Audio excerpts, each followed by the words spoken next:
Uma dúvida pertinente realizada por um inscrito no meu canal do YouTube motivou a fazer esse vídeo. Não me parece novidade que com a expansão das escolas de idioma pelo Brasil, muitas pessoas que ouviam Vêneto dentro de casa, ou que queriam aprender melhor a língua dos seus imigrantes, foram fazer um curso de italiano. Obviamente não há nada de mal de se aprender italiano, contudo sabemos que essa não era a língua dos nossos imigrantes. Portanto, evidentemente não era essa a língua falada por nossos avós e nem mesmo por nossos pais. E há de se destacar aqui que muitas pessoas após o aprendizado do italiano, da estrutura dos verbos italianos, tendem a utilizar esta mesma estrutura italiana dentro da língua vêneta. E é algo que eu percebo em muitos dos meus alunos que fazem curso de Vêneto comigo. Por exemplo, ao invés de dizer mi son sta, eles dizem mi son stato, porque é típico do italiano a construção sono stato. Ou ainda, ao invés de mi go parlar, dizem ho parlato, porque é da língua italiana a construção ho parlato, mas não se aplica na língua vêneta. Portanto, há uma certa relevância ainda mais para quem está começando a aprender vêneto, a importância do aprendizado do verbo ser na sua forma simples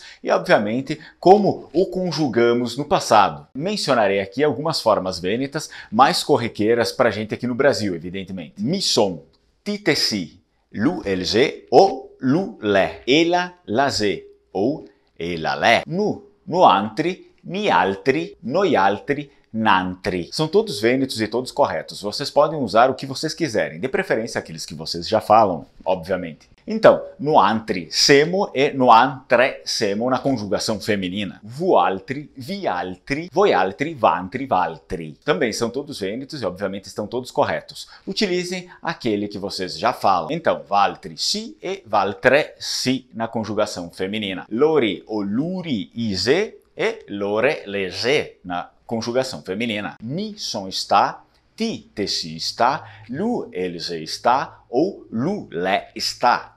Ela la je sta ou ela le sta. No antri semo sta e agora no antre semo sta na conjugação feminina. Vi altre si sta e vi altre si sta na conjugação feminina. E por fim, luri ise sta e lore lege sta na conjugação feminina. É isso aí, pessoal. Espero que eu tenha sanado as dúvidas de muita gente e nos vemos na próxima. Tchau, tchau!